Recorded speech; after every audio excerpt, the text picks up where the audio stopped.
Meu nome é Clara Teixeira. Tenho 33 anos. Por um tempo que pareceu uma eternidade, eu era quem mantinha todo mundo de pé. Eu era a responsável, a boa filha. E tudo implodiu no nosso almoço de domingo, um ritual semanal. Estávamos na casa dos meus pais em Jundiaí. O cheiro de carne assada pairava no ar e as velas na mesa tremiam. Sentada ali, sentia aquele peso familiar e opressivo no peito. O peso de ser a conta bancária ambulante da família. O peso de ser completamente invisível. Minha irmã, Melissa, ergueu sua taça de vinho, um sorrisinho cruel brincando em seus lábios. "Então, cadê o marido e os filhos, Clara?" Ela perguntou com a voz deliberadamente alta. "Ah, é mesmo. Você não tem." O ar em meus pulmões virou gelo. Olhei para o meu pai, Roberto. Ele apenas deu uma risadinha por trás do guardanapo. Olhei para minha mãe, Lúcia. Ela soltou uma gargalhada, um som agudo e quebradiço. Eles estavam rindo de mim. Do meu apartamento silencioso, da vida que eu não construí porque estava ocupada demais financiando a deles. Naquele momento, algo dentro de mim não apenas trincou, estilhaçou-se em 1 milhão de pedaços congelados. Olhei para Melissa bem no fundo dos olhos dela. Sorri, mas não havia calor algum no meu sorriso. "Cadê o seu dinheiro, Melissa?" Perguntei, minha voz perigosamente calma. "Ah, certo. Eu tenho coberto suas contas. Até hoje." As risadas pararam. Um garfo caiu ruidosamente contra um prato. A sala inteira mergulhou em um silêncio ensurdecedor. Mas aquele silêncio não foi o fim do almoço. Foi o começo da minha vida inteira. Aparentemente, minha vida em São Paulo parecia idílica. Eu a projetei para ser assim. Trabalho como analista de dados em uma grande empresa de tecnologia. Meu trabalho é encontrar padrões no caos, tornar sistemas complexos compreensíveis. Eu crio ordem a partir da bagunça. Adoro dados limpos e conclusões lógicas. Meu apartamento em Moema era um reflexo disso. Era minimalista, organizado e silencioso. Eu tinha uma vista espetacular do skyline da cidade, um sofá de design e uma máquina de café expresso que custou mais que o meu primeiro carro. Eu ganhava um salário muito bom. No papel, eu era o retrato do sucesso. Eu era a filha confiável, aquela que tinha a vida em ordem, mas era tudo uma performance elaborada. Minha vida era uma peneira e metade da minha renda escorria por ela antes que eu pudesse sequer tocá-la. Não estava indo para uma previdência privada. Não estava pagando por uma viagem à Itália. Estava fluindo pela rodovia dos Bandeirantes, direto para Jundiaí. Estava indo para a minha família. Eu bancava tudo. E não quero dizer que eu contribuía com as compras do mercado de vez em quando. Quero dizer que eu era a única provedora de todo o estilo de vida deles. Tudo começou há 7 anos. Meu pai, Roberto, teve suas horas de trabalho drasticamente reduzidas na fábrica onde era supervisor. Ele jurou que era apenas uma fase ruim temporária. "É só por uns meses, Clara." Ele disse com a voz carregada de uma falsa confiança. Só até eu me reerguer. Eu tinha acabado de receber minha primeira promoção significativa. O orgulho de poder ajudar era inebriante. "Claro, pai," eu disse, sem pensar 2 vezes. Mas os meses se transformaram em anos. Ele nunca se reergueu de verdade.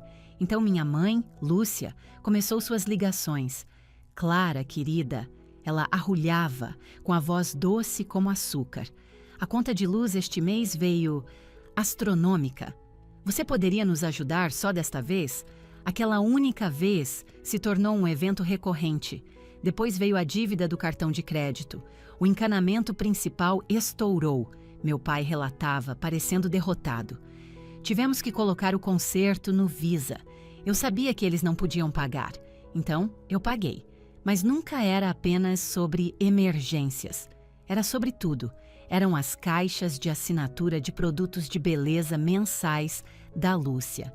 Era a mensalidade do meu pai no clube de golfe local. Era pedir iFood 4 noites por semana. A gente só precisa de um agrado. Minha mãe suspirava.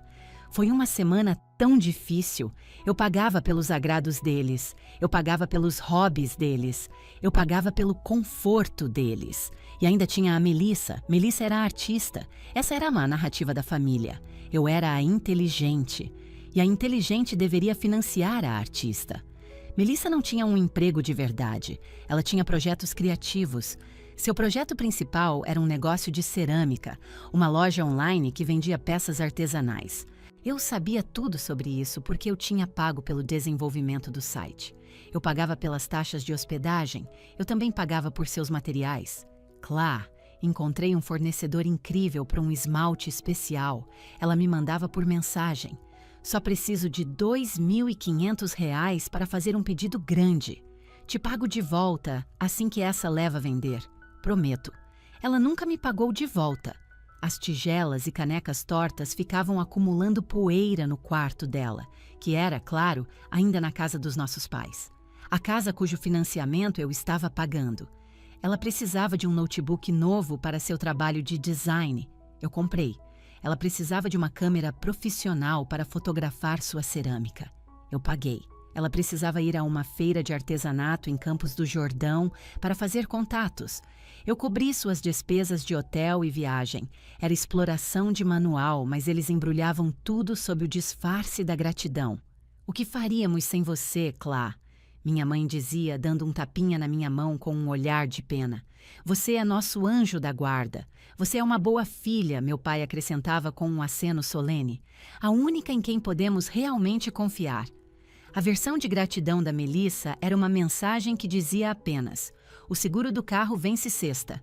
Manda o dinheiro. Eu costumava acreditar que amor era sinônimo de sacrifício. Eu realmente acreditava. Fui criada para acreditar que minha função principal era ser a cuidadora deles. Quando éramos crianças, se a Melissa derrubasse um prato, era eu quem tinha que varrer os cacos. Você é a irmã mais velha, minha mãe dizia. Você é mais responsável. Quando a Melissa estava indo mal em uma matéria na escola, eu era sua tutora designada. Quando ela esquecia o dinheiro do lanche, minha mãe pegava o meu e dava para ela. Sua irmã é sensível, ela sussurrava, como se fosse um segredo de estado. Ela fica emotiva. Você entende, não é? Ah, eu entendia. Eu entendia que minhas necessidades eram sempre secundárias. Eu entendia que meu dinheiro nunca era verdadeiramente meu. Era propriedade da família. Eu tinha 33 anos.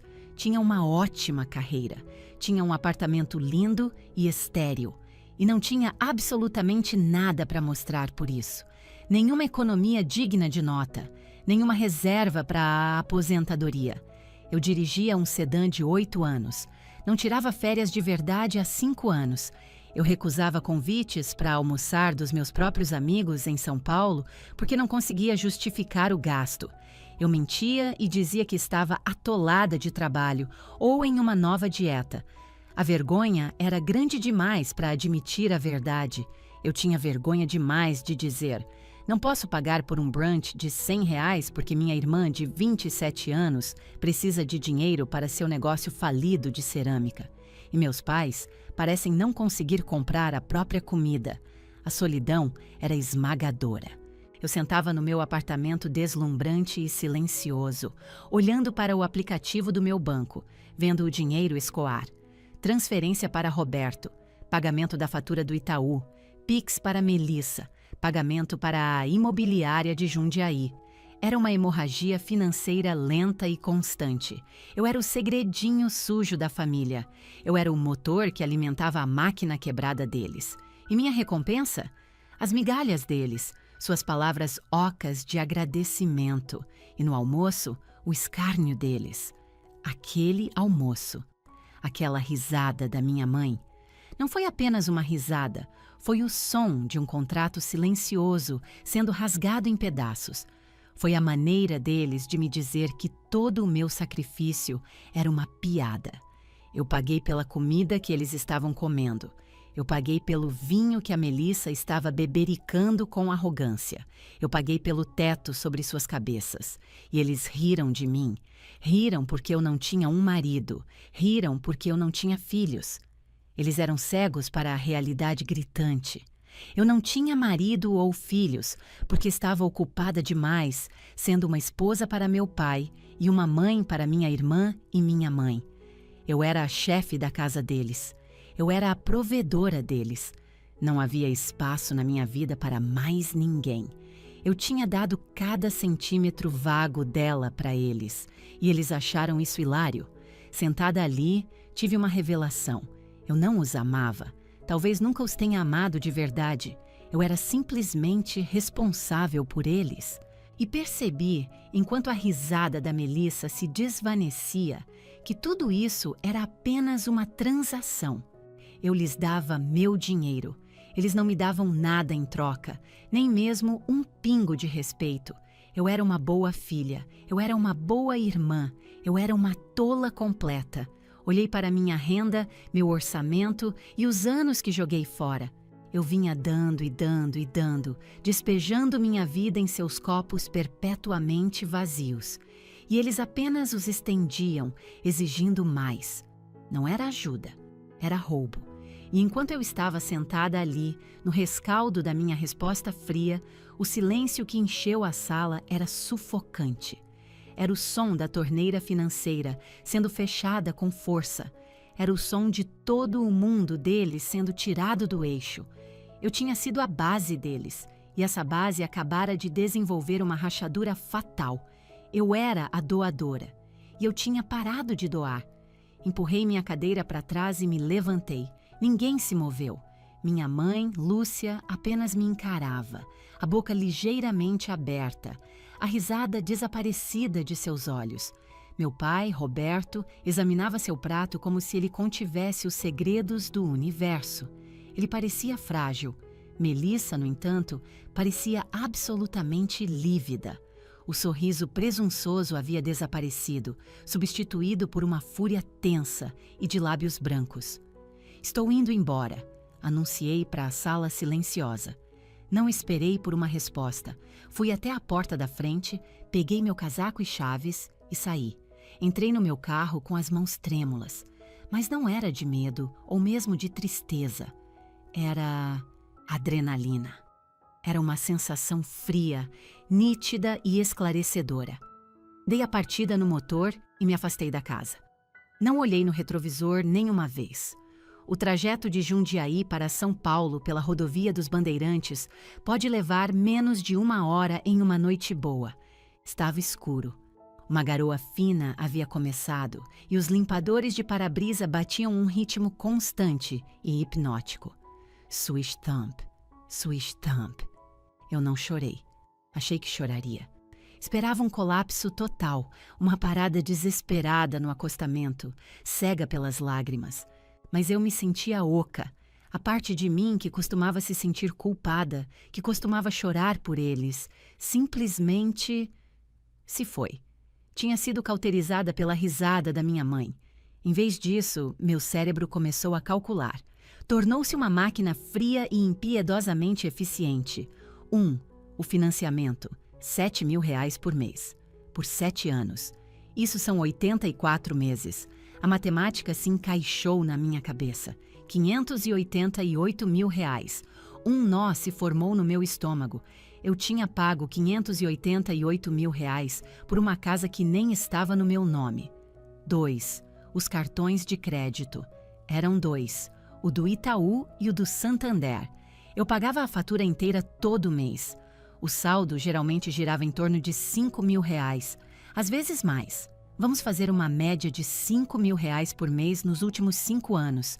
Isso dava R$ 300 mil. Apertei o volante com mais força. As luzes de louveira passaram borradas. 3. Melissa. Esse era mais difícil de quantificar. Não era um pagamento fixo. Era a morte por 1.000 cortes. 15 mil para o capital inicial do negócio dela. 7 mil para seu forno especializado. 600 por mês para o seguro do carro dela, 1.500 para um conserto no carro na primavera passada, 200 para a conta de celular dela, todo santo mês, 200 aqui, 300 ali, para argila, para esmaltes, para uma roupa nova, para uma entrevista de emprego. entrevistas nas quais ela ia mal, empregos que ela nunca quis. Tentei somar tudo. Era um fluxo vertiginoso e interminável, conservadoramente pelo menos uns R$ 3.000 por mês. Só para ela, R$ 588.000, R$ 300.000, mais uns R$ 250.000 para a Melissa. Facilmente. Isso dava mais de R$ 1 milhão. Senti uma onda de náusea. Eu tinha doado mais de R$ 1 milhão. Meu dinheiro. O dinheiro que eu ganhei suportando reuniões entediantes, gerenciando projetos complexos, encarando planilhas até meus olhos arderem, minhas noites em claro, meu trabalho de fim de semana, meu estresse. Eu peguei todo esse esforço, toda essa força vital e simplesmente entreguei. Para quê? Para uma risadinha desdenhosa, para um sorriso cruel, para cadê o marido e os filhos, Clara? Passei pelas saídas para Vinhedo. A chuva estava caindo mais forte agora. Pensei nas coisas que eu queria. Queria ver os templos em Kyoto. Queria comprar um apartamento para mim, um que fosse realmente meu. Queria adotar um cachorro de um abrigo. Queria voltar a estudar para fazer um MBA. Todos esses sonhos estavam arquivados em um dia. Eram para depois. Eram para quando as coisas com a família se acalmarem. Mas as coisas nunca se acalmavam. Porque era eu quem subsidiava o caos. Era eu quem permitia suas más escolhas. Aquele trajeto me mudou. A cada quilômetro que passava, a névoa na minha cabeça se dissipava. Não era amor, não era dever, era roubo. Eu não era a filha deles. Eu era a instituição financeira deles. Um caixa eletrônico que eles se sentiam no direito de chutar e rir quando não cuspia exatamente o que eles queriam. Na hora. Quando entrei na minha garagem em Moema, eu era uma mulher diferente. A versão de mim que dirigiu para Jundiaí naquela tarde se foi. Aquela mulher era um capacho. Ela era uma vítima. Ela era uma boa filha. Essa nova mulher era apenas uma mulher. Subi pelo elevador até meu apartamento. O silêncio que me saudou era primoroso. Não era solitário, era soberano. Nem tirei meu casaco. Joguei minhas chaves na bancada de granito. Fui direto para o meu home office e abri meu notebook. Minhas mãos estavam firmes como uma rocha. Entrei no meu banco online. Cliquei em transferências e pagamentos. Vi os pagamentos agendados. Imobiliária de Jundiaí. R$ 700. Agendado para o dia 1º. Movi o cursor. Cliquei em cancelar agendamento. Um pequeno pop-up apareceu. Tem certeza de que deseja cancelar este pagamento recorrente? Cliquei em sim. A linha desapareceu. Roberto Teixeira, R$ 2.000. Agendado para o dia 1º. Essa era a mesada dele. Clique. Cancelar agendamento. Tem certeza? Sim. Sumiu. Fatura Santander. Pagamento integral. Agendado para o dia 28. Clique. Cancelar. Sim. Sumiu. Abri o aplicativo do banco no meu celular para a área de Pix. O nome da Melissa estava no topo. Melissa Teixeira. Aluguel. Fui para o perfil de contato dela. Toquei nos 3 pontos no canto. Bloquear. O aplicativo pediu confirmação. Sim. Voltei para o meu e-mail. Eu tinha uma notificação da minha operadora de celular. A fatura do seu plano família está disponível. Fiz o login. Vi meu número. Depois o número da minha mãe, do meu pai e da Melissa. Cliquei em gerenciar plano. Selecionei as 3 linhas deles. Transferência de titularidade. Preenchi o pequeno formulário. Meu pai agora seria o titular da conta. A conta seria problema dele agora. Alguns cliques. Foi isso. Levou menos de 10 minutos. 10 minutos para desmontar 7 anos de servidão financeira. 7 anos de culpa. Fechei o notebook. Fiquei no centro do meu apartamento silencioso. A chuva escorria pelas janelas do chão ao teto, borrando as luzes da cidade em uma suave pintura de aquarela.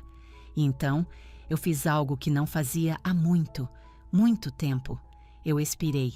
Uma respiração profunda e trêmula que parecia vir da sola dos meus pés. Parecia que eu estava aprendendo a respiração por 7 anos. O peso, a pressão constante e esmagadora da necessidade deles havia sumido. Eu sabia o que estava por vir. Eu sabia que uma tempestade de outro tipo estava prestes a estourar. Mas pela primeira vez na minha vida adulta, eu me senti leve, eu me senti livre, e eu estava pronta para isso. A manhã seguinte era uma segunda-feira. Normalmente, eu acordaria com uma sensação de pavor, um peso sobre a semana que viria e o dinheiro que eu tinha que ganhar para eles. Mas naquela manhã, eu acordei e o pavor havia sumido. Fiz café. Assisti ao noticiário da manhã. Meu apartamento estava quieto, meu telefone estava quieto. Era a calmaria antes do furacão. Fui para o trabalho. Sentei na minha primeira reunião, discutindo um modelo de dados para uma nova iniciativa de marketing. Meu celular estava na mesa, virado para baixo. Às 10h03 da manhã, ele vibrou. Ignorei. Continuei a tomar notas. Vibrou de novo. E uma terceira vez. Pedi licença e saí para o corredor. Olhei para a tela. 3 mensagens de mãe. 10h03. Querida, o pagamento do financiamento não foi efetuado. Você esqueceu? Me liga. Apenas encarei a mensagem. Querida. O termo de carinho enjoativo que ela só usava quando queria algo. Você esqueceu? A alfinetada passivo-agressiva e sutil. Guardei o celular de volta no bolso sem responder e voltei para a minha reunião. Às 11h30, meu celular vibrou novamente. Desta vez, era de pai. 11h30. Você esqueceu a transferência de novo. O banco me ligou. Sem querida. Apenas uma acusação fria e direta. Você esqueceu, como se fosse uma tarefa doméstica que eu havia negligenciado, como tirar o lixo. Continuei sem responder. Fui almoçar com um colega. Conversamos sobre um novo restaurante, sobre o prazo de um projeto. Eu me senti quase como uma pessoa normal. Então veio a mensagem da Melissa. 12h15. Ei, pode me fazer um Pix pro aluguel? Meu senhorio tá enchendo o saco. Essa foi a que fez meu sangue gelar. Depois do que ela disse, depois de sua zombaria descarada, ela simplesmente esperava que eu pagasse. Como se o almoço de domingo nunca tivesse acontecido. Seu senso de direito era tão profundo que ela não conseguia nem conceber uma realidade onde eu diria não. Coloquei meu celular no modo não perturbe pelo resto do dia. Eu ouvia acender silenciosamente na minha mesa. Pizz, pizz, pizz. Uma discoteca silenciosa e frenética de desespero. Quando entrei no meu carro para ir para casa, eu tinha 19 chamadas perdidas. 12 da minha mãe, 5 do meu pai, 2 da Melissa. E o tom das mensagens havia mudado drasticamente. A preocupação fingida se foi. O pânico cru estava se instalando. Mãe, 13h30. Clara. Isso não tem graça. O banco acabou de nos cobrar uma taxa de cheque especial. Você precisa consertar isso. Mãe, 14h. Você está nos punindo pelo que a Melissa disse? Ela só estava brincando. Você está sendo excessivamente dramática. Me liga. Pai, 14h10. Me liga. Agora. Melissa, 15. Que porra é essa? Melissa, 15h05. Sério, Clara. Eu preciso do dinheiro. Meu senhorio tá literalmente na minha porta. Para de ser uma vadia. Para de ser uma vadia. Sentei no meu carro na garagem. Ela foi quem zombou da minha vida. Eu era quem pagava o aluguel dela. E eu era a vadia por parar. A lógica distorcida era tão espantosa que quase me fez rir. Quando cheguei em casa, eles haviam entrado na fase da raiva. Minha caixa postal estava cheia. Sentei no meu sofá impecável e silencioso, coloquei o celular no viva voz e ouvi. Mensagem de voz 1. Mãe, chorando. Histeria total. Clara, como você pôde? Como pôde simplesmente nos abandonar assim? Somos sua família. Depois de tudo que fizemos por você, nós te criamos, te alimentamos, nós te amamos. Isso é muita ingratidão. Você está partindo meu coração. O banco está nos ameaçando. O que vamos fazer? Você nos deve isso. Você tem que consertar. Ela desligou. Tomei um gole de água. Tudo o que fizemos por você, a clássica chantagem emocional. Eles fizeram o mínimo exigido por lei. E por isso, eu deveria ser grata a eles, para o resto da vida. Salvei a mensagem. Mensagem de voz 2. Pai, sua voz era baixa, tremendo de fúria. Clara, você acha que isso é algum tipo de jogo? Acha que pode simplesmente se afastar da sua responsabilidade? Eu sou seu pai. Você vai me respeitar. Você faz parte desta família e vai contribuir. Isso é infantil e dramático. Você está nos envergonhando. Você está me envergonhando. Seja lá qual for o ponto que você está tentando provar, já provou. Agora seja uma adulta e conserte a bagunça que você criou. Ele desligou. Uma bagunça que eu criei. Eu não fiz a bagunça. Eu só estive limpando-a por 7 anos. Eu era a faxineira financeira deles. Salvei a mensagem. Mensagem de voz 3. Melissa. Ela não estava chorando. Ela estava gritando. Sua puta desgraçada. Meu senhorio vai me despejar. Ele disse que tenho 3 dias. A culpa é toda sua. Você arruinou tudo. Você sempre teve inveja de mim. Sempre. Você tem essa vida perfeita e só quer destruir a minha. Eu te odeio. Eu te odeio. A linha ficou muda. Sentei no silêncio. Minha vida perfeita. A mesma vida que ela estava zombando 2 dias antes. Salvei a mensagem.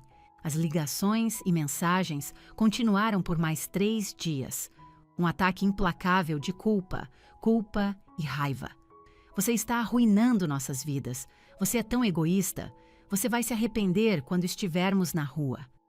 Como você dorme à noite? Não respondi a nenhuma. Fui trabalhar. Almocei. Fui à academia. Assisti a um filme. Vivi minha própria vida. E a cada mensagem ignorada, eu me sentia um pouco mais forte. Eu estava guardando tudo. Estava criando um registro. Guardei as mensagens. Guardei as mensagens de voz. Não sabia por que no início. Apenas parecia a coisa inteligente a fazer. Meu trabalho é sobre dados. Isso era dados. Isso era evidência. Evidência do abuso deles. Evidência do senso de direito deles. Eu sabia que isso não era o fim. Eles não desistiriam simplesmente. Eram como predadores que sentiram o gosto de sangue, meu dinheiro. E eles não parariam até conseguirem de volta ou até que eu fosse sangrada completamente. Isso era uma guerra, e essas mensagens eram os primeiros disparos. Eu as estava guardando porque sabia que precisaria delas para a minha próxima batalha. Depois de uma semana, tudo parou. A raiva constante e vibrante do meu celular cessou. O silêncio que se seguiu foi pior que o barulho. O barulho era um caos previsível. Este silêncio era estratégia. Eu conhecia minha família. Gritar não funcionou. Chorar não funcionou. A chantagem emocional falhou. Então agora eles estavam tramando. Minha mãe, meu pai e Melissa. Eles estavam naquela casa, a casa que eu não estava mais pagando, e estavam elaborando um novo plano de ataque. Uma nova maneira de reaver o dinheiro. Uma ansiedade de baixo nível zumbia sob a superfície. Eu estava apenas esperando a bomba estourar. Tentei viver normalmente. Fui à feira livre no sábado. Comprei um buquê enorme de peônias frescas para mim. Comprei um pedaço de queijo de cabra artesanal. Pareceu ridiculamente indulgente. Pareceu maravilhoso gastar R$100 comigo mesma, sem uma pontada de culpa, sem sentir que estava roubando deles. Transferi R$10.000 para minha conta poupança.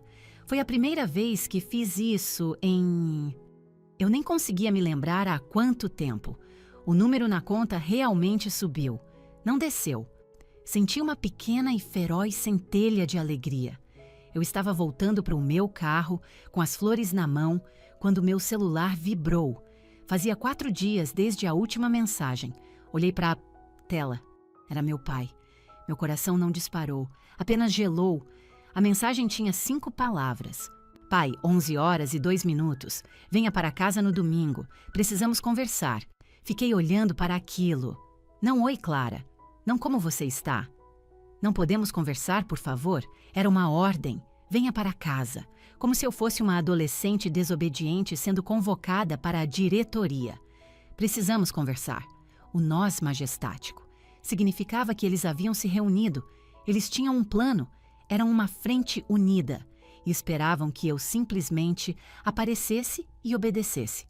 Meu primeiro instinto foi bloquear o número dele, jogar meu celular em um bueiro, apenas dizer não. Mas percebi que isso seria fugir. Isso não era um final, era apenas apertar o pause na luta. Eles encontrariam outra maneira, apareceriam no meu apartamento, ligariam para o meu escritório. Eles nunca parariam. Um sorriso amargo tocou meus lábios. Eu estava em uma rua ensolarada de São Paulo, segurando um buquê de flores, e sorri. Tudo bem, sussurrei para o meu celular. Vamos conversar. Pensei no que responder. Não, me deixem em paz. Não tenho nada a dizer para vocês. Mas eu sabia o que tinha que fazer. Tinha que enfrentá-los. Tinha que voltar àquela casa uma última vez. Mas eu não iria como a filha deles. Eu não iria como o caixa eletrônico deles. Digitei uma única palavra. Que horas? Ele respondeu instantaneamente. Pai, 11 horas e 3 minutos. 14 horas. Eu digitei. Ok. Dirigi para casa com a mente a mil. Eu era um analista de dados, uma estrategista. Este era apenas o projeto mais importante da minha vida. Eu não ia lá para gritar, ou chorar, ou me reconciliar. Eu ia lá para acabar com tudo. Passei todo o sábado me preparando, não emocionalmente. Não vasculhei álbuns de fotos antigos ou relembrei os bons tempos. Preparei-me como se estivesse me preparando para um depoimento legal. Abri meu arquivo e peguei minha pasta Finanças. Encontrei os documentos originais do financiamento de quando meus pais refinanciaram há 7 anos. Aqueles que eu tinha assinado como fiadora. Eu era fiadora. Legalmente tão responsável quanto. Foi assim que toda essa bagunça começou. Mas enquanto eu organizava os papéis, encontrei outra coisa. Um documento de empréstimo datado de 3 anos atrás. Um empréstimo com garantia de imóvel, de R$250 mil. Meu sangue virou gelo. Escaneei o documento. Listava meu nome e o nome do meu pai. E tinha a minha assinatura, exceto que eu nunca tinha assinado aquele documento. Eu nunca o tinha visto antes na minha vida. Eu nunca concordei com um empréstimo de R$250 mil. Minha assinatura. Era uma falsificação. Caí no chão. Papéis espalhados ao meu redor. O quarto começando a girar. Eles não apenas pegaram meu dinheiro. Eles roubaram minha identidade. Eles cometeram um crime federal. Isso mudava tudo. Todo esse tempo eu pensei que estava apenas sendo excessivamente generosa. Uma tola. Não, eu fui vítima de fraude. As mensagens de voz, as mensagens de texto. Você nos deve. Esta é sua responsabilidade. Eles não estavam apenas me manipulando, estavam me ameaçando, porque eu estava legalmente ligada a uma dívida que eles criaram em meu nome, sem meu conhecimento. Um novo tipo de raiva tomou conta de mim. Não era quente e explosiva. Era glacial. Juntei os papéis. Imprimi meus extratos bancários, todos os 7 anos deles. Destaquei cada transferência. Financiamento, Pai, Santander, Itaú. Imprimi todo o histórico de Pix com a Melissa. Aluguel, materiais, unhas, forno. Coloquei tudo em uma elegante pasta preta.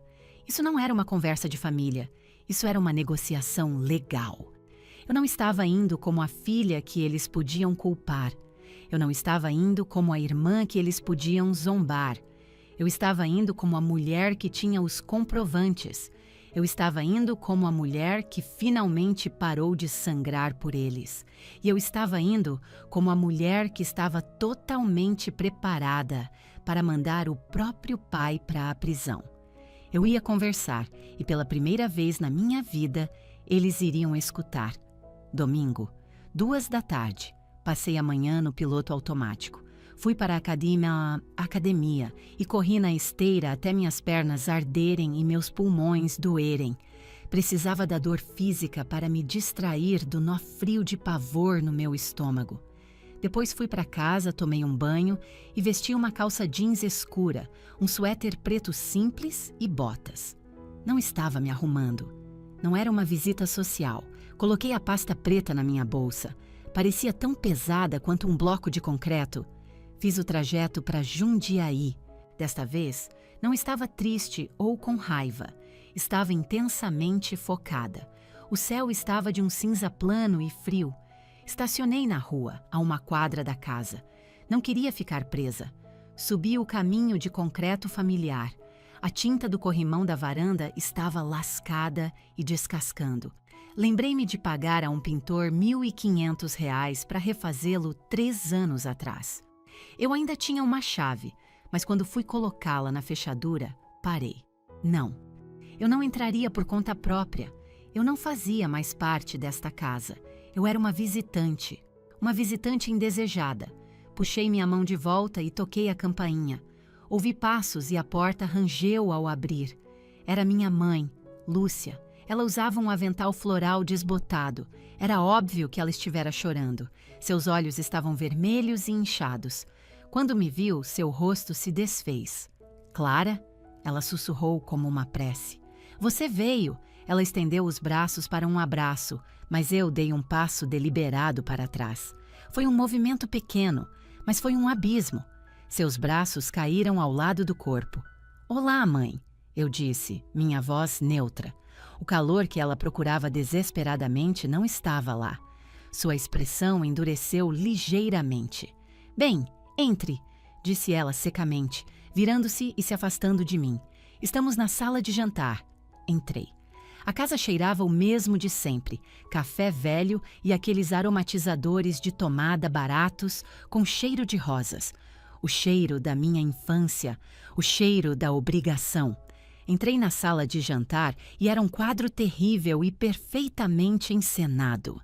Meu pai, Roberto, sentava-se à cabeceira da mesa, posicionado como um rei em seu trono. Suas mãos estavam entrelaçadas à sua frente. Ele me observou entrar, sua expressão sombria. Ele não sorriu, apenas me deu um leve aceno de cabeça, um monarca reconhecendo um servo. Ele usava sua camisa polo de domingo favorita, a que eu comprei para ele no último aniversário. E Melissa? Melissa não estava na mesa. Estava esparramada no sofá da sala de estar, no cômodo adjacente, rolando o feed do celular. Mas ela podia ouvir tudo. O clique-clique-clique do polegar dela no vidro era o único som. Ela não levantou o olhar, fingindo que eu não existia. A tensão no ar era tão espessa que parecia que eu estava andando na água. Minha mãe correu para uma pilha de guardanapos no aparador e começou a redobrá-los sem motivo, suas mãos tremendo. Ela não olhava para mim. Permaneci em pé ao pé da mesa, minha bolsa no chão ao meu lado. Não me sentei.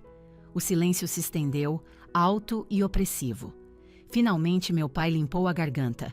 Bem, disse ele, sua voz um ronco baixo. Você está aqui. Eu apenas o olhei, sem dizer nada. Esperei. Você causou muita angústia à sua mãe, Clara? Ele começou. Essa era sua jogada de abertura. Atacar e induzir culpa. Estivemos todos muito preocupados. Sua mãe não tem dormido. Você não liga, não atende o telefone, você simplesmente some, depois de tudo o que fizemos por você. Mantive minha voz perfeitamente nivelada. Eu não sumi, pai. Eu só parei de pagar suas contas.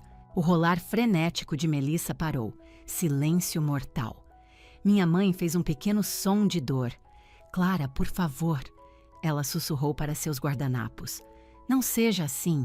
Ser como? Perguntei genuinamente curiosa. Honesta? Meu pai se inclinou para White à frente, sua fachada judicial se quebrando para revelar a raiva por baixo. Você acha que isso é um jogo? Acha que pode simplesmente nos cortar? Sua irmã quase foi despejada do apartamento dela. Sim, eu disse. E ela tem 27 anos. Ela pode pagar o próprio aluguel. Ela tem um negócio de cerâmica dela. O negócio dela é um hobby que eu venho financiando. Afirmei categoricamente. Não dá dinheiro, só custa dinheiro. O meu dinheiro, sua vadia. Melissa sibilou do sofá. Ela finalmente olhou para cima, o rosto contorcido de raiva. Já chega, Melissa, disse meu pai levantando a mão, tentando recuperar o controle. Ele olhou de volta para mim. Clara, nós somos sua família. Apoiamos uns aos outros. Você tem uma responsabilidade. Você tem uma boa carreira. Você tem o dinheiro. Passamos por tempos difíceis. Você deveria ajudar. Eu ajudei, eu disse. Ajudei por 7 anos.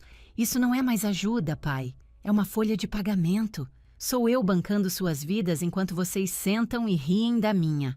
Ah, lá vem ela, gritou Melissa, jogando o celular na almofada do sofá. Isso tudo porque eu fiz uma piada idiota? Você vai mesmo arruinar nossas vidas por causa de uma piada? Você não fez uma piada, Melissa, eu disse, virando-me para encará-la. Você apenas disse a parte silenciosa em voz alta. Você disse o que todos vocês realmente pensam, que eu sou o burro de carga da família, a mulher triste e solteira, que só serve para uma coisa, seu talão de cheques. Isso não é verdade, gritou minha mãe. Sua risada disse que era, respondi, voltando minha atenção para meu pai. Ele parecia perturbado, estava perdendo o controle da narrativa. Eu não estava chorando, não estava me desculpando. Clara, disse ele, mudando de tática para a voz de pai desapontado. Esta não é você. Você não é essa pessoa fria e cruel. Nós vamos consertar isso. Vamos sentar, você vai reativar seus pagamentos e vamos superar todo esse drama. Ele disse isso com tanta finalidade, como se já fosse um fato consumado. Eu quase sorri. Não, eu disse. O quê? Não, não vamos. Abaixei-me, peguei a pasta preta na minha bolsa. Coloquei-a sobre a mesa de jantar com um baque suave, mas definitivo, que pareceu ecoar na sala. Meu pai olhou para ela. Não estou aqui para discutir seus sentimentos, eu disse. Não estou aqui para debater uma piada. Estou aqui para falar sobre isso. Abri a pasta. Minha mãe parou sua dobra nervosa. Melissa levantou-se do sofá e se aproximou. Os olhos do meu pai se estreitaram. O que é isso? Sua planilha de orçamento? Ele zombou. Não, eu disse. Tirei o primeiro documento e o deslizei pela mesa de madeira polida em direção a ele. Você falsificou minha assinatura. A mão da minha mãe voou para a boca. Melissa congelou no meio do passo. O quê? Meu pai olhou para o papel. Seu rosto, que estivera tão cheio de raiva justa, simplesmente desmoronou. Foi como um balão esvaziando. Ele sabia exatamente o que era. O empréstimo com garantia de imóvel, de R$250 mil. O que você está falando? Ele gaguejou, uma tentativa patética de blefe. Apontei para minha linha de assinatura na parte inferior. Essa não é a minha assinatura, eu disse, minha voz tão fria e clara quanto o céu cinzento lá fora. Você assinou meu nome? Você pegou um empréstimo de R$250 mil contra esta casa, em meu nome, e nunca me contou. Os olhos do meu pai saltaram do papel para o meu rosto, arregalados de pânico. O departamento de fraudes do banco concorda comigo, pai, eu disse. Eu liguei para eles. O confronto havia começado, o verdadeiro. Não se tratava dos sentimentos feridos de uma filha. Tratava-se de uma vítima se preparando para prestar queixa. O juiz não estava mais no tribunal. Ele estava no banco dos réus. O silêncio naquela sala era absoluto, mais pesado do que qualquer coisa que eu já havia experimentado. Meu pai, Roberto, apenas encarava o contrato de empréstimo. Ele estava pálido, parecia pequeno e derrotado. O homem que se sentara ali como um rei havia desaparecido. Minha mãe, Lúcia, foi a primeira a quebrar. Ela tropeçou para a frente, agarrando a borda da mesa para se apoiar. Roberto? Ela sussurrou. Roberto, do que ela está falando? Diga a ela que está errada. Ele não respondeu. Não conseguia tirar os olhos da assinatura falsificada. Ele não pode me dizer que estou errada, mãe. Eu disse, minha voz desprovida de emoção. Porque é a verdade. Foi um engano. Meu pai finalmente gaguejou, buscando uma desculpa. Um mal-entendido. Precisávamos do dinheiro para o telhado. Lembra? O telhado estava com vazamento. Foi para a casa. Nossa casa. É um empréstimo de R$250 mil, pai, eu disse. Você não tem um mal-entendido de R$250 mil. E você não engana a assinatura de outra pessoa com a sua. Isso é crime. Chama-se estelionato. Estelionato? A voz da minha mãe era um grito agudo. Clara, você não pode usar essa palavra. Não com seu pai. Ele fez isso para nos proteger, para proteger esta família. E quem me protege? Perguntei. Eu não estava gritando. Minha voz era baixa, mas cortou a histeria dela como uma navalha. Quem me protege quando meu nome fica sujo? Quem me protege quando sou legalmente responsável por uma dívida que nunca aceitei? Peguei novamente a pasta preta. Você acha que isso é só sobre um empréstimo? Eu disse. Isso é sobre tudo. Vocês queriam conversar? Vamos conversar sobre a verdade, preto no branco. Tirei a primeira pilha de papéis. Aqui, eu disse, deslizando-os pela mesa. Eles se espalharam perto do prato dele. Este é o financiamento, aquele que eu concordei em ser fiadora. Aqui estão os 84 pagamentos que fiz, um todo santo mês por 7 anos. O total é de R$588 mil. É quanto do meu dinheiro está investido nesta casa. Minha mãe gemeu. E aqui, eu disse, tirando a próxima pilha. Aqui estão as faturas dos cartões de crédito, o Santander, o Itaú, aqueles que paguei integralmente todo mês por 5 anos.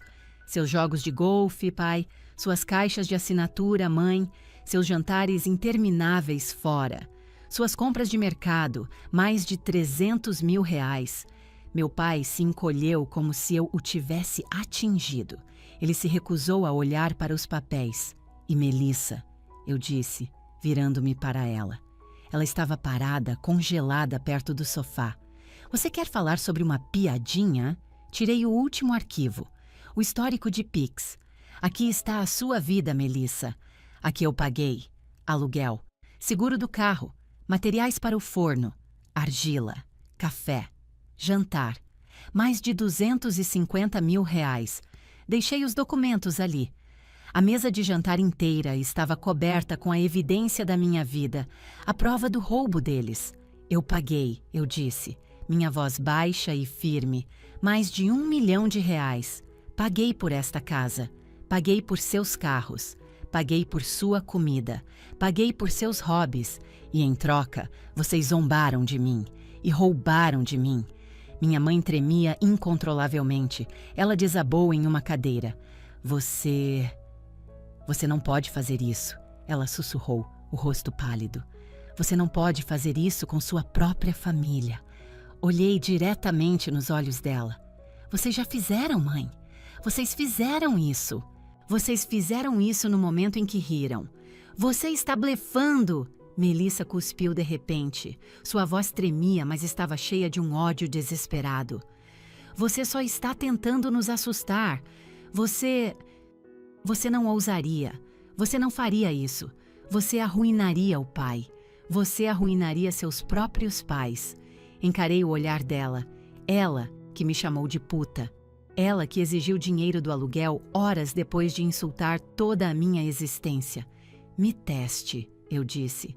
A sala ficou em silêncio mais uma vez. O rosto de Melissa ficou branco. Ela sabia. Todos eles sabiam. A antiga Clara se fora para sempre. Isto não é uma discussão de família, anunciei, endireitando-me. Senti-me calma, poderosa. Isto é uma notificação legal. Este era o meu cheque-mate. Eu contratei uma advogada, eu disse. A cabeça do meu pai se ergueu. Isso chamou sua atenção. O nome dela é Jéssica Naves. Ela é especialista em fraudes em São Paulo. Ela tem uma cópia digital completa desta pasta. Ela tem as mensagens de voz que vocês me deixaram. As furiosas, pai. As gritando, Melissa. Ela tem todas as mensagens de texto. Ela tem tudo. Minha mãe fez um som de engasgo. E aqui está o que vai acontecer, eu disse. Eu era a juíza agora. Vocês têm duas opções. Opção 1. Vocês vão trabalhar com minha advogada para assinar um acordo legalmente vinculante, que afirma que nunca mais me contatarão para apoio financeiro. Vocês não me enviarão mensagens, não me ligarão, nem me enviarão e-mails sobre dinheiro. Nunca. Vocês também cooperarão totalmente com o banco para remover meu nome do empréstimo fraudulento. Essa é a opção 1. Meu pai mal respirava. E a opção 2? Minha mãe sussurrou aterrorizada. Opção 2, eu disse, é vocês não fazerem nada. Assumirem que estou blefando. Tentarem me ligar, me culpar, me assediar. E em 30 dias, minha advogada, Jéssica Naves, entrará na Promotoria de Justiça de São Paulo e registrará uma queixa-crime contra você, pai, por estelionato e falsidade ideológica. Melissa ofegou audivelmente. Você mandaria seu próprio pai para a prisão? Meu pai sussurrou. Ele parecia totalmente quebrado. Olhei para ele. O homem que me ensinou a andar de bicicleta. O homem que riu da minha vida. Estou lhe dando uma saída, eu disse. Você tem 30 dias para consertar o que quebrou. Você pode acertar as coisas, ou pode enfrentar as consequências legais de seus atos. Deixei a escolha pairar no ar entre nós. A verdade estava toda sobre a mesa. A sala estava em pedaços, e pela primeira vez na minha vida, era eu quem segurava todas as peças. O silêncio que se seguiu ao meu ultimato foi diferente. Não era tenso. Estava morto. Era o silêncio dos momentos após a detonação de uma bomba. Minhas palavras, estelionato, prisão, 30 dias, simplesmente pairavam no ar. Então, o colapso começou. Minha mãe, Lúcia, foi a primeira a quebrar. Não era apenas choro. Era uma desintegração completa. Um lamento terrível e agudo irrompeu dela, o som de alguém que acaba de perder tudo. Não. Ela soluçava, balançando para frente e para trás em sua cadeira.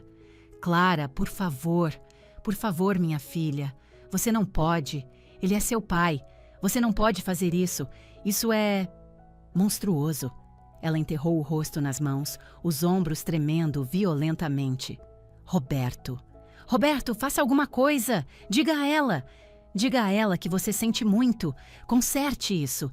Mas meu pai, Roberto, era uma estátua esculpida em gelo. Sua pele tinha uma cor cerosa e acinzentada. Ele apenas encarava o documento de empréstimo falsificado. Ele estava encurralado. O juiz havia sido julgado e o veredito era culpado. Ele não conseguia falar. Apenas ficou ali sentado, sabendo que eu não estava blefando, sabendo que o tinha encurralado. E então havia Melissa.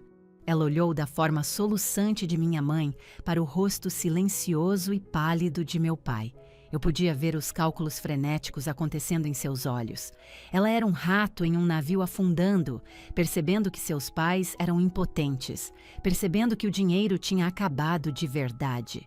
O caixa eletrônico não estava apenas fora de serviço, o banco inteiro havia sido demolido.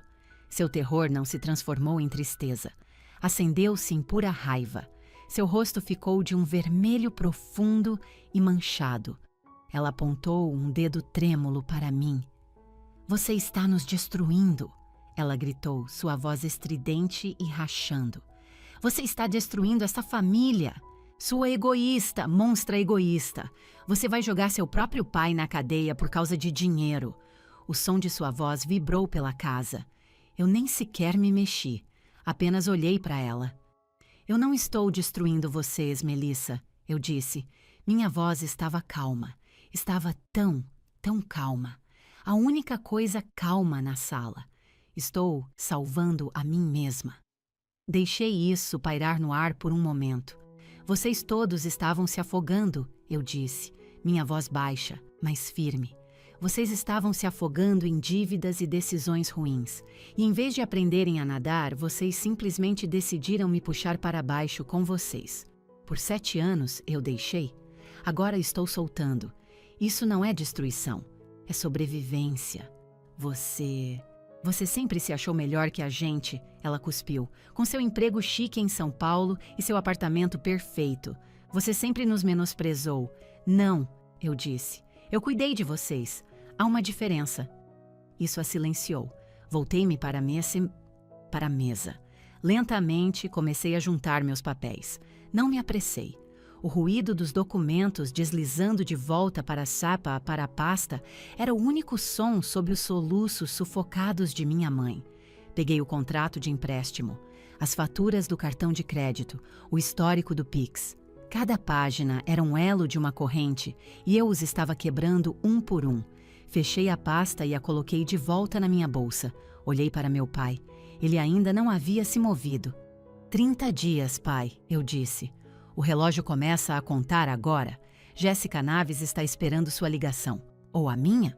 Virei-me e me afastei da mesa. Passei pela sala de estar, por Melissa, que tremia com uma raiva que não tinha para onde ir. Fui até a porta da frente e coloquei a mão na maçaneta. E então parei para uma última coisa. Olhei para trás, não para eles, mas para a sala, para a casa em si. A casa que eu paguei. A casa que eu salvei. A casa que eles usaram como uma gaiola para me prender. Esta casa, eu disse, minha voz clara e forte, ainda está de pé por minha causa. Por 7 anos, meu nome, meu trabalho, meu dinheiro sustentaram estas paredes. A casa em que vocês riram de mim. A casa em que vocês cometeram uma fraude. O soluço de minha mãe engasgou. Vocês podem reconstruir suas vidas honestamente, eu disse, ou perderão isso também. A escolha é de vocês. Então abri a porta, saí para o ar cinzento e frio e a fechei atrás de mim. Não olhei para trás. Desci o caminho, entrei no meu carro e virei a chave. Não ouvi minha mãe gritando meu nome da porta. Não vi o rosto quebrado do meu pai na janela. Apenas me afastei do meio-fio e dirigi. Dirigi para o sul na rodovia, de volta para a minha vida, de volta para o que era meu. As 2 semanas que se seguiram foram as mais silenciosas da minha vida. Meu celular, antes uma fonte constante de exigências vibrantes e chantagens emocionais, estava completamente silencioso. Sem ligações, sem mensagens, sem pedidos de Pix. O silêncio era pesado, mas era o silêncio do medo deles, não do meu. Fui trabalhar, analisei dados, tomei meu café e esperei. Uma parte pequena e antiga de mim, a boa filha, estava apavorada. E se eles chamassem meu blefe? E se o orgulho do meu pai fosse mais importante que sua liberdade? Eu realmente poderia mandá-lo para a prisão? Tive que me fazer essa pergunta todas as noites. E todas as noites a resposta era um resoluto sim. Não por vingança, mas porque era o único caminho para minha própria liberdade. Se ele escolhesse uma cela de prisão em vez da minha libertação, então essa era a escolha dele. Eu tinha acabado de fazer escolhas por ele. Vivi nesse estado de ansiedade silenciosa, mas comecei a dormir a noite toda pela primeira vez em anos. Transferi meu salário inteiro para minha conta poupança. Vi o saldo crescer. Comecei a olhar blogs de viagem, digitando Kyoto na barra de pesquisa. Eu estava reconstruindo minha vida na sala de espera. Então, em uma manhã de terça-feira, exatamente 14 dias após o confronto, meu telefone tocou. A tela exibia Jéssica Naves. Meu coração não parou, mas apertou. Era agora. Entrei em uma sala de conferências vazia no trabalho e atendi. Clara Teixeira, eu disse. Clara, é a Jéssica. Tenho uma atualização. Sua voz era profissional e calorosa. Oi, Jéssica, eu disse, minha mão segurando o celular com tanta força que meus nós dos dedos ficaram brancos. O que aconteceu? Está feito, disse ela. Soltei um suspiro que não percebi que estava segurando. Feito? Acabei de desligar o telefone com o investigador-chefe de fraudes do banco, ela explicou. E falei com seu pai. Ele foi à agência ontem. Minhas pernas fraquejaram. Sentei-me em uma das cadeiras da sala de conferências. Ele foi? Ele foi, confirmou Jéssica. Ele assinou uma confissão completa. Admitiu, oficialmente, que fez o empréstimo com garantia de imóvel sem seu conhecimento e falsificou sua assinatura. Fechei os olhos. Ele tinha feito. Ele tinha escolhido. Então, o que acontece agora? Perguntei. Algumas coisas, disse ela. Primeiro, o banco removeu oficialmente seu nome do empréstimo de R$250 mil, com efeito imediato. Você está livre. Seu score de crédito será corrigido dentro de uma semana. Você não é mais responsável por essa dívida. Lágrimas brotaram em meus olhos. Eu não as esperava. Não eram lágrimas de tristeza, mas de puro e absoluto alívio. Um peso de R$ 250 mil, que eu nem sabia que estava realmente carregando, simplesmente evaporou. Obrigada, sussurrei. Tem mais, disse Jéssica. Como resultado da confissão dele, o banco não ficou nada satisfeito. Eles congelaram todas as contas dele, aguardando uma auditoria completa de suas finanças. Congelaram? E, ela continuou, eles exigiram o pagamento integral da dívida. Querem os R$ 250 mil de volta imediatamente, o que, com toda a probabilidade, significa que ele vai perder a casa. Ah, eu disse. Eu sabia que era uma possibilidade, mas ouvir era diferente. Ele admitiu ter cometido estelionato, Clara. O banco está levando isso muito a sério. Eles estão forçando a venda para quitar o empréstimo. Então, eles têm que se mudar, afirmei. Não era uma pergunta. Sim, parece que sim. E seu nome? Do financiamento original? Estamos entrando com a escritura de renúncia hoje, disse Jéssica. Seu pai já concordou em assinar tudo. Você estará livre e desembaraçada daquela casa e de todas as suas dívidas associadas até o final da semana. Livre e desembaraçada. Desligamos e eu fiquei sentada naquela sala de conferências vazia por 10 minutos inteiros. Apenas fiquei ali. A pressão de 7 anos, o peso da necessidade deles, a responsabilidade constante e esmagadora. Havia sumido. Tinha se dissolvido. Simplesmente acabou. Eu não me senti feliz, não de uma forma comemorativa. Apenas me senti leve. Senti que finalmente podia me endireitar. Uma semana depois, eu tinha uma última coisa a fazer. Dirigi até Jundiaí em um sábado. Não fui à casa, apenas passei pela rua. E lá estava. Uma grande placa vermelha e branca cravada no gramado da frente. O gramado que eu paguei para aparar por tantos anos. Vende-se. Parei o carro a uma quadra de distância e apenas olhei para ela. A varanda onde eu me sentara. A janela do meu antigo quarto. A casa que eu salvei e a casa da qual eu tinha acabado de abrir mão. Não me senti triunfante. Não há vitória em uma situação como esta. Você apenas... Para de perder. Eu nunca quis que eles ficassem sem teto. Eu só queria minha vida de volta. Eu queria meu nome de volta. E este foi o preço. Olhei para aquela placa e não senti raiva ou ódio. Não senti amor. Senti... encerramento. Estava acabado. Engatei a marcha, me afastei e soube com uma certeza que preencheu todo o meu ser que eu nunca, jamais, estaria naquela rua novamente. 3 meses se passaram. O inverno cinzento de São Paulo finalmente deu lugar à primavera. As cerejeiras do meu bairro explodiram em um motim de rosa. Minha vida mudou. Mudou em pequenas coisas no início. Comprei arte nova para minhas paredes. Pinturas abstratas, brilhantes e coloridas. Comprei uma nova máquina de café expresso de alta qualidade, aquela que eu estava de olho há anos. Não olhei para o preço e senti uma pontada de culpa. Apenas comprei. Reservei um voo. Uma passagem de ida e volta para o Japão por 10 dias no outono. Minha conta poupança. Eu realmente tinha uma conta poupança. Uma de verdade, com um número de 5 dígitos. Um número que me fazia sentir segura. Um número que era meu. Então, minha vida mudou de uma maneira grande. Meu chefe me chamou em seu escritório e me disse que a empresa estava expandindo meu departamento. Ele estava me promovendo a diretora de Analytics. Veio com uma sala de canto e um aumento significativo. Uma semana depois, houve uma pequena cerimônia de promoção em uma bela sala de conferências no centro da cidade.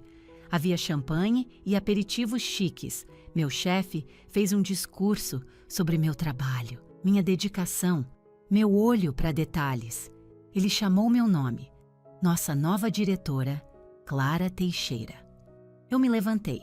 Minha equipe, meus colegas, meus amigos, todos aplaudiram.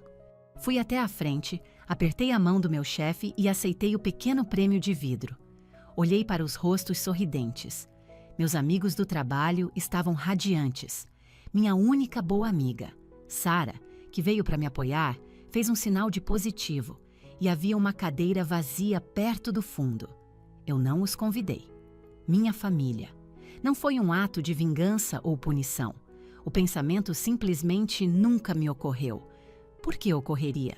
Eles não faziam parte desta vida. Esta era a vida que eu construí para mim mesma. Esta conquista era minha.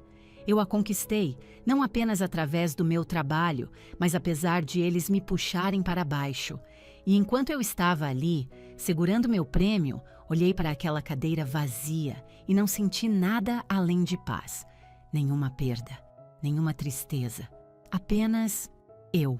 Mais tarde, naquela noite, meus amigos me levaram para tomar coquetéis comemorativos.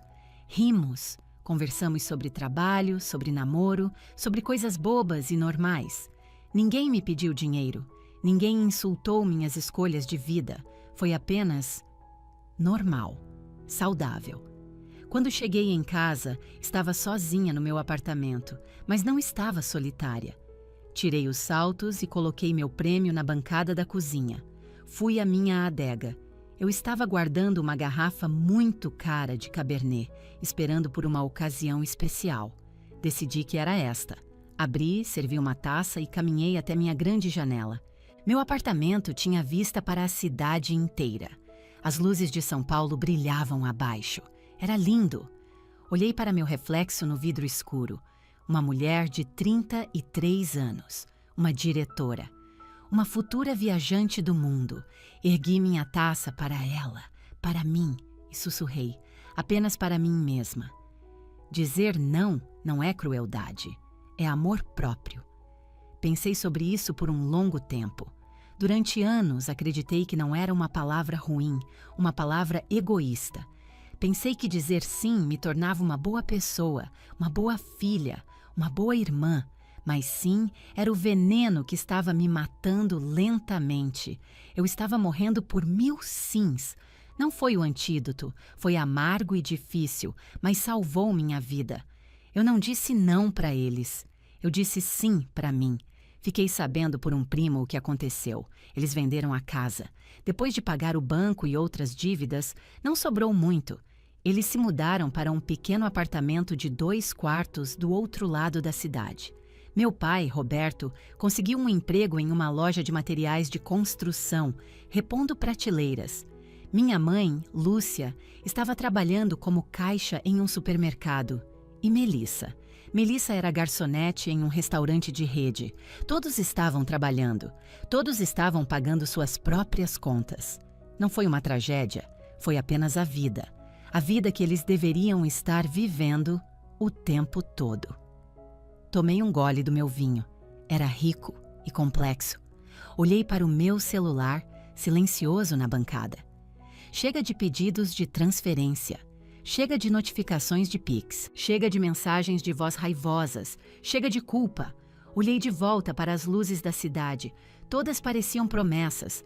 Meu nome é Clara Teixeira. Tenho 33 anos. E pela primeira vez na vida, eu sou dona de cada pedaço dela. Fim da história.